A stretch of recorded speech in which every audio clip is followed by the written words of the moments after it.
to work with someone, that person has to be visible, credible, and likable. And you can achieve a lot of that from I feel your, like I need to write that down. yeah, Well, say that again. visible, Yeah. credible, and likable. Those are the three things you have to be. And LinkedIn is literally the perfect spot to be able to do all those three things. Like you say, showing up regularly, just be consistent. That says a lot about someone, I think.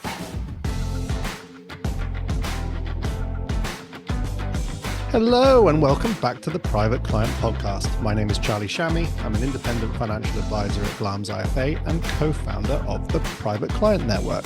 We're a networking group for private client professionals trying to close the gap between our various professions in order to increase our collective knowledge, improve the service to our clients, and grow our respective businesses. Today, I'm delighted to be speaking to Leah Burrows, founder of the BD Partner, helping solicitors and other professionals up their game when it comes to business development. Leah, thanks so much for joining me. Good morning. How are you doing? Good. We were talking just before we got started, and I'm going to dive right into what you're doing now. I think this is so unbelievably needed. So I meet loads of solicitors generally in the sort of course of my day-to-day job, but also on the networking side. And from what I can tell, and you can probably tell me if this is right, I get this feeling like solicitors and a lot of other professionals, they graduate, they train, they learn their job, and they basically become subject matter experts doing the role that they've been employed to do. And then at some point in that career journey, they want to get promoted or they want to get made partner, and the firm will turn around, often unexpectedly, to them and say, well, where's your business coming from? Where's the new business coming in? And it can be like quite a jarring Yeah. experience. Like, is that impression right? Is that what happens? Yeah, I think completely. I think for the early years, people sort of lean on their firm branding, and the work comes into them. As it does when you're younger. You're given the cases, and then obviously as you go up the chain, it's suddenly expected that you'll have your own clients and workload coming in. And I think that is a huge change that if people haven't prepared for it, it's a real difficult thing to tackle. So that's why I'm here to sort of help bridge that bit and make sure that it's not a daunting task for them, and take away the stress and help them build their confidence with that. It's so strange. So my very first job out of university was for a tech firm in sales. It was sort of relationship management and sales, and we were provided a lot of sales training. How do you Mm. deal with customers? How do you solve their problems? How do you address their concerns? Like, this was something that wasn't left to chance. We were given loads of help with it. How do you articulate a value Yeah, proposition for and that's not done in law. It's so at, different. It's at yeah, all? Or, not at or all. or or a lot of the professional services, it's just it's odd And I considering the think sales is almost like treated like a dirty word in professional services, and it's not. And I think that's something I'm there to do, is to teach them that it's not like bringing new business in isn't sort of strictly sales. I think it's about relationships and just being a good person, being generous in your network. It's not as sort of crass as being sales. But I think if you can think with a commercial mindset, and every interaction with those clients, just try and think, what can I do to deepen the relationship? What value can I add? What can I give, rather than what am I getting from this? So it's just changing the mindset. And if you do that from an earlier age, an earlier point in your career, it becomes much more natural, I think. completely agree. It's interesting. I do think it's partly cultural. So that firm that I mentioned, Mm. they were an American firm, and a few people that had been there a long time, they commented on the cultural difference between how Americans see sales and how Brits see it. And Yeah. they just said it is so different. In the US, it is if you say I work in sales or I'm successful in sales, it's a really, Yeah, really well respected thing. absolutely. People recognize that it's hard, and you get a lot of kudos for doing it. And it just often isn't the same here. And Mm. it conjures up slightly harder, the sort Yeah. of It's got a double bad glazed. rep. It's got a It's really got, yeah, bad bad rep. rep. That's the best way And to that's put it. I'm And here it's to rebrand BD, and as well as the private client professionals themselves. The whole thing needs a rebrand. It just needs to be a really positive thing where, as I said, it's not about selling it. So if you flip it to giving, it suddenly becomes much more palatable for everybody. it's true. And ultimately all it is getting over what you do and sort of articulating the value. And if Yeah. people either want it or they won't, Yeah, Should exactly. be no awkwardness about it. But I've dived deep Straight deep in. in straight away. But give us a little bit of background on you. So you weren't working. Well, actually, no. Tell me. So you were in recruitment before you Yeah. did I sort of fell doing the out of BD partner. university straight into straight into recruitment, as you do when you don't know what you want to do when you graduate. I think I went in to register at Reed Employment back in the day, Oh and yeah. looking for a grad job, and they're like, actually, we like you. You can stay here with us. So I was like, okay, that'll work. But that's how you got into it. So Yeah. what was that like? What did you get from that time in the recruitment Mm. sector that you've taken to sort of the training position, like job that you're doing I now? think I love problem solving. Recruitment is very much, trying to solve a puzzle, the right person for the right role. So I love that. I love sort of creative thinking and problem solving. But also it's heavily relationship based. You really have to understand the candidate, the client, and if you do that bit well, it becomes a lot easier. So it's taking a little bit more time rather than being transactional. So I think I got that fairly early on, and then enjoyed what I was doing so much. I thought I'll do this myself. So I set up Flair, which was my the first company. So I did that for 20 years. And really just enjoyed like I said, the client side, the relationship building. I get a real buzz out of generating something myself rather than sort of just passively doing, responding to something. So yeah, that's the bit I really enjoyed. And Yeah. were you working, so when you were doing recruitment, was that into the legal sector? Is that Yeah. where the legal sector sort of specialism came from? Yeah, legal and financial services, but actually my affinity's always been more so with the legal services for whatever Mm. reason. Um, but it's funny, when I was on the recruitment side, I think there was always a misconception about lawyers that they are quite intimidating, that they're sort of daunting people to work for. And so whenever I was briefed by HR teams, they'd always say, oh, make sure the candidates can cope because they have to deal with this partner and they can be tricky. And so I always had this sort of view that the partners themselves would be these terrifying beasts. And I had never actually dealt particularly closely with the partners in the law firms, more the HR side. So that was my image of law, that is this intimidating profession, um, which is why now I do what I do. That's what was a revelation to me. They're actually fantastic people. They've all got great personalities, all very different, and I absolutely love working with them. I've had yeah, I have to say I've had the same experience. I find solicitors really good to deal with, Mm, uh, straightforward. And also I think they're really used to the concept of specializing because there are yeah, so many specialisms within law and they're so well aware of what they know and what they don't know. So I always found they're quite don't know, willing to sort of take pointers and absolutely, recommendations in it on areas that is not their own. So absolutely agree. Yeah. okay, so you're in the recruitment sector, dealing predominantly with lawyers. What was it? What was it that made you think there's an Mm. opportunity, like they're not being served from a BD point of view? Was there anything that happened that made you think, geez, how are you guys not getting training on this? So the jump from recruitment to Yeah. into law. So yeah, I'd done that for 20 years and I was really enjoying that. But I think it was time for a change. And so I was chatting to Sarah over at VWV, who heads up the people team there. And she said, you know what, Leah, I think you do really well in a BD role.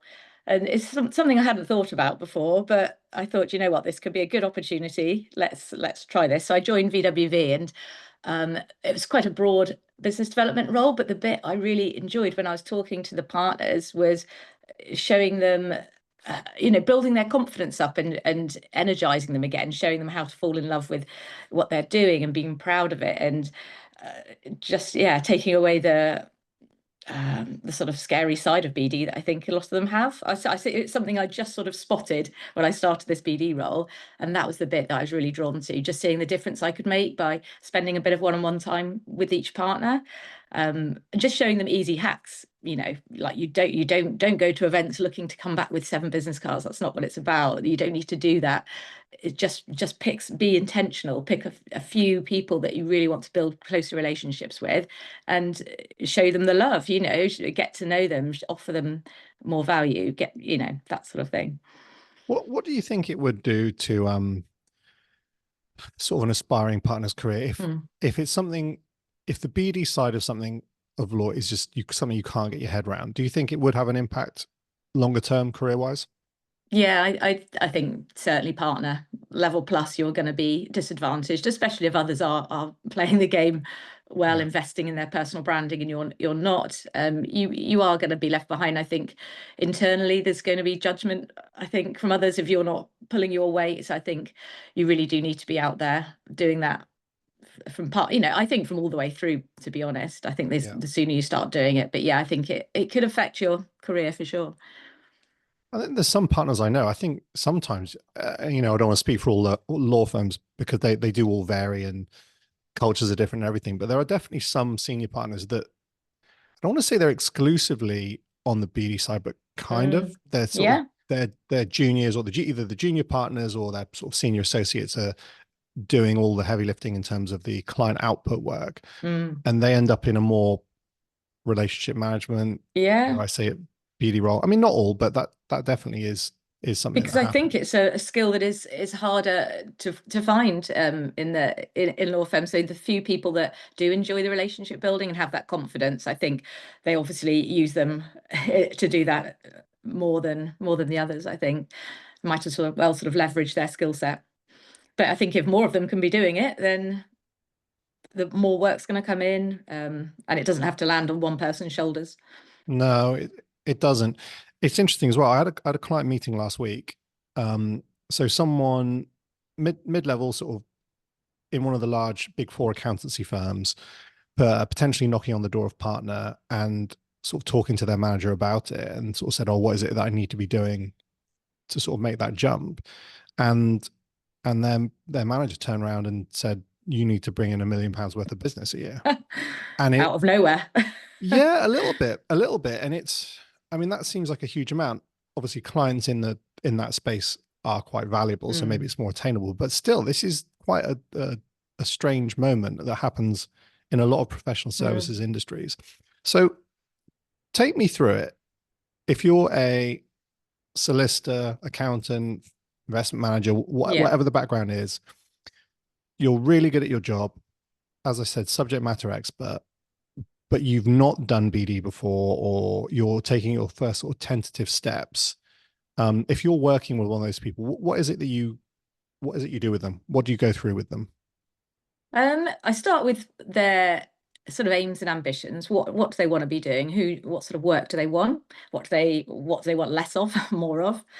Um, what their sort of barriers are to BD. What are the things that are stopping them putting themselves out there? Is it anxiety? Is it just lack of knowing what to do, how to use LinkedIn? So I sort of tackle that. And then I just go through some really easy hacks, for those who really do struggle with using social media, because a lot of people say, look, I don't even use it in my normal life, or I'm certainly not going to use it now. So yeah, just finding ways to use LinkedIn in a way that's comfortable for them. Um, so, for instance, just engagement, which is now far more heavily weighted than just sort of broadcasting on LinkedIn. It's just such an easy thing to do. You don't have to put yourself out there so much. It's just finding a couple of key people you want to interact with Mm, and commenting thoughtfully on their posts. So, starting a conversation. And that immediately creates some sort of relationship, which you can then take into a sort of direct message and then for a coffee. It becomes really easy to do. So, that's a really straightforward win. Um, I'm trying to think. so do you focus on the social media side? Is that something you LinkedIn's a focus really on? easy win for professional service folk, I think. So it's there as a really easy way to quickly build your network, and it's certainly where I've built my network by sort of leveraging LinkedIn and becoming part of the community. So yeah, I think that's one of the easiest things you can do. Another thing is just to reignite sort of older relationships that you've had, ones that you maybe haven't spoken to for a few years. It's so easy to get in contact with them, take them out for a coffee. Everything revolves around coffee conversations. That's the theme. But yeah, that's another easy, sort of less terrifying way to approach it, because there's a lot of potential business that you'll find already in your network, but you maybe haven't shown the love to recently. Makes sense. It's a really good touch point as well. I find with so I get asked a lot about referrals and how they Mm, come about. And sometimes there's lots of ways to get them, but mm, sometimes it's when someone who could potentially refer is in a client meeting and the client says something or asks for mm. something. sometimes it's just like the luck. Are you the person that springs to mind Yes. for that person that goes, you know what, I know someone? Well, And that's it not is luck, isn't often it? It's just, not luck at all. It's they've put the work yeah, in to be front of mind, yeah, definitely. God, you're 100% right. Yeah, you're right to correct me on that. It isn't just luck. But if you're the one who's most recently met out for a coffee, Mm, or sent them an email, or referred to them, or popped up in their LinkedIn feed, mm. or any of these like multitude ways you can have touch points with someone, just more often than not, you will be the person that they think, yes, I do know someone. Absolutely. And private client wise, it's more important than ever, I think. It's more important than any other sort of sector of, law, if we're talking about law. But um, people, when they engage someone for private client work, they're looking for trust, they're looking for credibility. They're not looking for a corporate brand. They couldn't care less where the financial services or the legal person works. It's about, is that person trusted? Are they going to be a safe pair of hands with my divorce, my child maintenance issue, my probate, things that are really emotive issues, and they need someone they're going to want to spend time with, will trust them, will reassure them. They're not just going to pick whichever is the Chambers rated firm in that area. It's just not how you do business or pick someone to work with. Yeah, it's so true. It's something I say a lot on the networking side. Um, is also that if you turn up regularly, and I think this probably applies online as well as in person, it basically it without sort of saying it, it tells people that you're consistent Yeah, and reliable and you're not going to disappear if they like exactly. regularly hear stuff from you. It's just a Mm, constant sort of drip, drip, drip. This person has a level of yeah. consistency, which I like. Um, I think it just builds confidence. Completely. So I think to work with someone, that person has to be visible, credible, and likable. And you can achieve a lot of that from I feel your, like I need to write that down. yeah, Well, say that again. visible, Yeah. credible, and likable. Those are the three things you have to be. And LinkedIn is literally the perfect spot to be able to do all those three things. Like you say, showing up regularly, just be consistent. That says a lot about someone, I think, like you say, and being credible. So it's putting out sort of, if you get a nice referral, testimonial, do put it out there in a humble way. I think occasionally is a nice thing to do, or you can do it for a colleague. It's always a nice thing to do to show the credibility. Talk about the area of work you're in, not in too dry a manner, but you do have to say what you do now and again. So a little bit of that to say, look, this is, and regularly sort of repeating what it is you specialize in. But the likable bit is the bit which is outside a lot of people's comfort zones, because it is showing a I think different I'm a side of. lost cause. Lost cause. But yeah, that's why you do need to use LinkedIn, um, more than just doing the sort of corporate stuff. You do have to get rid of your corporate mask to show the likable bit. That it's Yeah. someone you want to sit down, have a coffee with, a beer, whatever it is, and chat about your case. That's the bit. If someone can see something they can relate to in you, it's a lot easier for them to want to work with you. So that's why I think if you can show different elements of your personality, it's a really good thing to do if you're comfortable to do that. So say you're training for a marathon, maybe talk about that, because you'll find a potential client or referrer might also be training for a marathon. If there's something you're really, like a charity you're really invested in, talk about that. Whatever you're passionate about, talk about it. And the more things you're willing to share, the more chances you'll be relatable to someone. So that's where you get that likable bit, the tick. Yeah, so true. And I really like people when I like the personal posts on LinkedIn. Yeah, they get far more engagement. And it's this someone I know, I sort of mentioned this to them and they said, oh, there's the people have worries, right? Will people think I'm stupid? Will people think it's silly? And Yeah, what I say to them, I LinkedIn's was not like, when, Facebook. You hear that a lot. yeah. And I said, well, when someone posts something like that or something personal on LinkedIn, do you look at it and think they're silly? And Exactly. they always say no, like, no, you Yeah. don't. I was like, people don't think Yeah. that. What do you stop and click on, and what makes you, stop in the feed? I do think imagery is really important. I think if you're, Yeah, it again, helps. just, yeah, if you've got to put a face out there, so you trust a face much more than just sort of words. I think so. You've got to be brave, and I know it's cringy for a lot of people, but you have to have faith that people are really supportive. Out there on LinkedIn. I was terrified first time I put my face out there, and doing this, to be honest, Charlie, is out of my normal comfort zone. I've never done a You would never podcast know. before. You're the first, so, but I think you do need to do it. I think people need to see you and to trust you to get that, that likable, credible bit. I think it helps with engagement as well. If there's a photo that accompanies the text or the copy, then people pause a little bit more. They're more likely to sort Absolutely. of click expand on the whatever it is you write, and that I think It's helps a big with. it's a big bugbear of mine is people who use terrible photography and images. It's a huge bugbear. I think nobody wants to see a picture of a lawyer stood in front of a corporate sign or banner that says, the probate something conference 2026 with their company logo. Nobody Is wants to this all see right that. though? I've Yeah, got my yeah. company's. Just move the camera slightly. Yeah, that's I won't take off points for that. But no no, good. nobody, it's not evocative, it's not going to get any a reaction from anybody. It doesn't evoke anything. I think you need to use imagery that will entertain, or an image that something that educates, that it's got to serve a purpose, and you're just not going to get a reaction from something corporate. It's not, yeah, it's not giving anything. Yeah, I think you're right.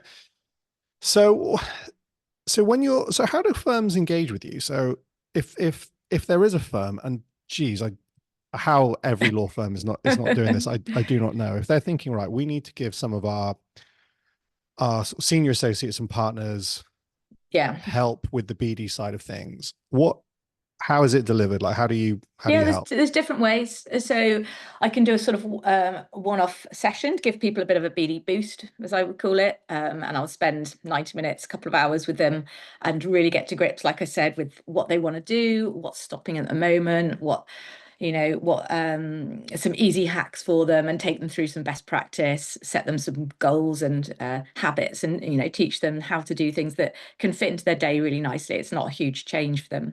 So I can do that. I can do the ongoing coaching, where it'll be maybe an hour or so once a month to Hmm. give them the accountability. That's the difference you get with that. So for, say, 3 to 6 months, and you really get the traction there, which is great, and you get to know the person a lot better, and understand their motivations and things, and celebrate little wins as they go along, which I really enjoy. I'm a very positive person. I think a lot of BD is I think made easier by having a very energetic, positive approach, and just showing that it's not a daunting thing. You can do this, and really celebrating that. So I can do that. I can also do little group sessions as well. So if there's sort of 2 or 3 of you that want to do it together, because you don't want to go alone, I'm happy to sit with a small group and go through everything with them that way. And it can be sort of sector driven stuff, looking at more strategic BD, or it can be the personal branding side. So it's whatever a firm needs.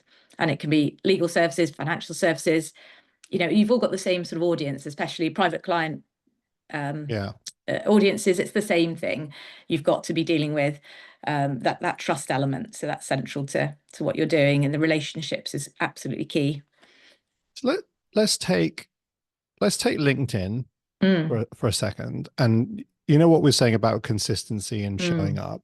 And I know there's probably no hard and fast rules about this, but when you're working with someone, how frequently, like what's optimum? Yeah. What's like the absolute optimum, but also what's like a doable amount that will still make a difference in terms of. Optimum is 2 to 3 times posting a week. I'd say engaging the same amount. You really need to give equal love to both sides. The engagement, you're going in, you're finding people you want to talk to and generating interesting conversations. That's really important. So doing both of those 2 or 3 times a week, I'd say, is optimal. I think absolute minimum 1 to 2 times a week. Yeah.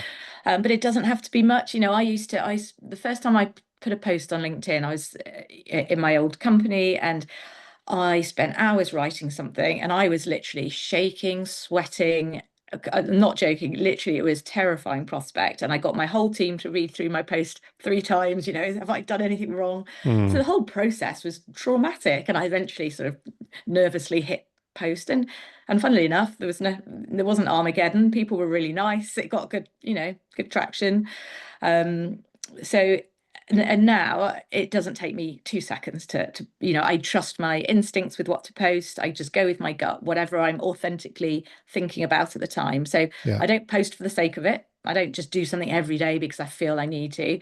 There'll be some weeks where I post every day. There'll be some weeks where I don't actually post that week. But I'd say on average, 2 to 3 times is optimum, but it's got to be authentic, you know.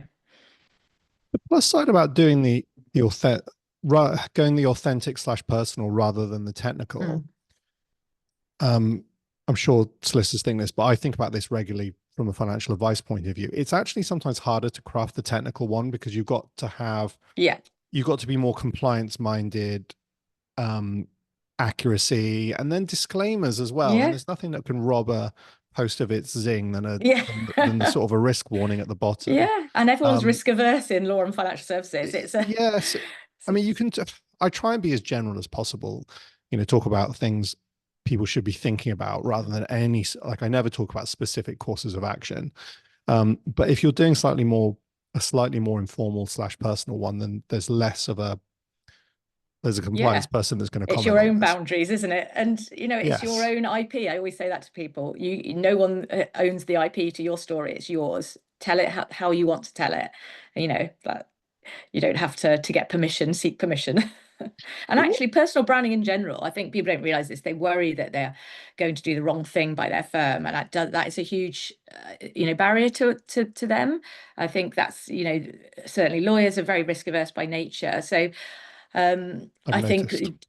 yeah, so telling your own story is the one thing where, it is yours. It's yours to tell. Your brand is your brand. It's portable. It goes through life with you, through your career.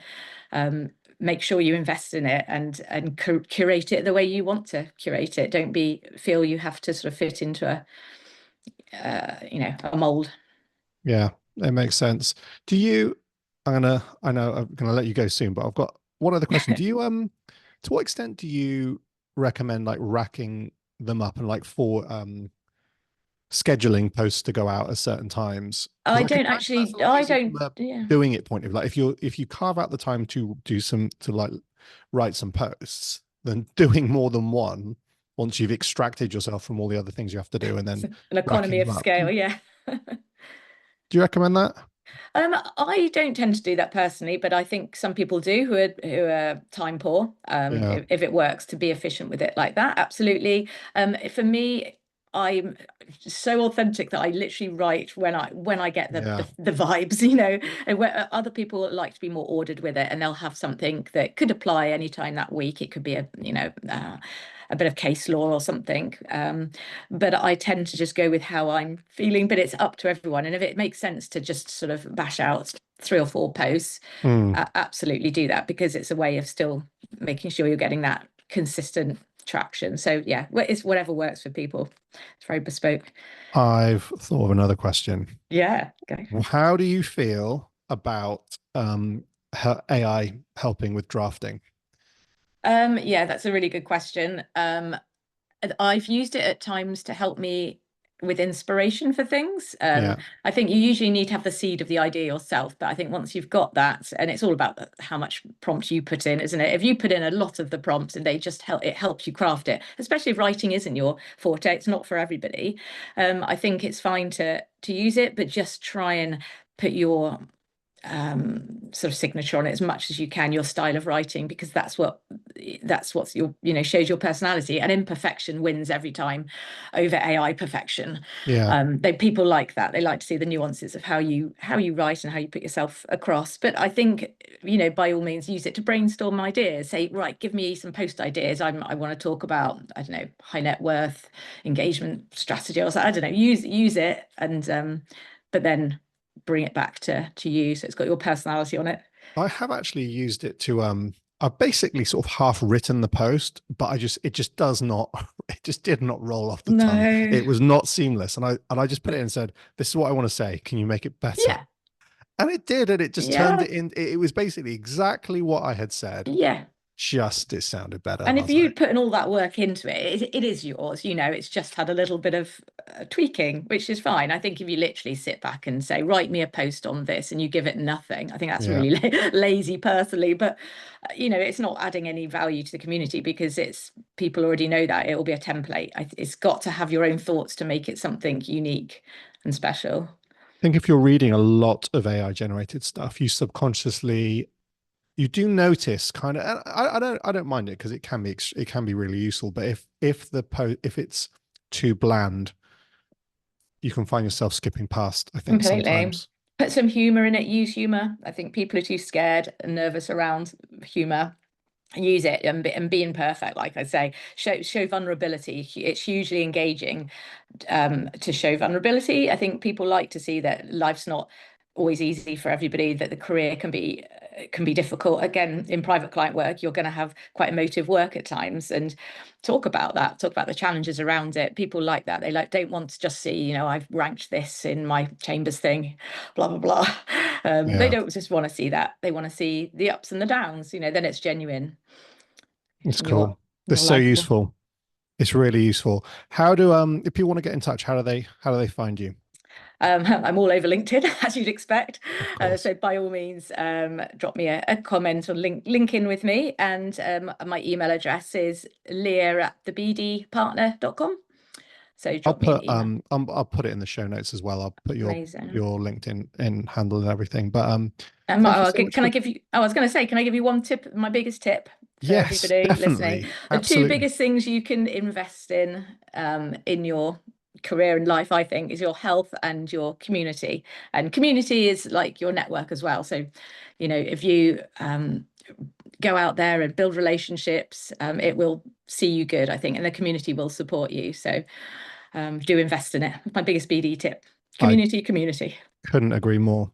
Thanks. It's been really good having you on. I think it's an area all professional services firms need to think about more. So I think you're in a great space, and I think it's brilliant that you sort of set out on your own doing this. I don't really see any firms doing this. I think there's a great opportunity for you. So Thank you. thanks again for coming on. Thank you. It's been great. We've got more private client events coming up soon, so hopefully I see will you at be one there. of those. Excellent. Thanks, Charlie. Cheers, Leah. Bye.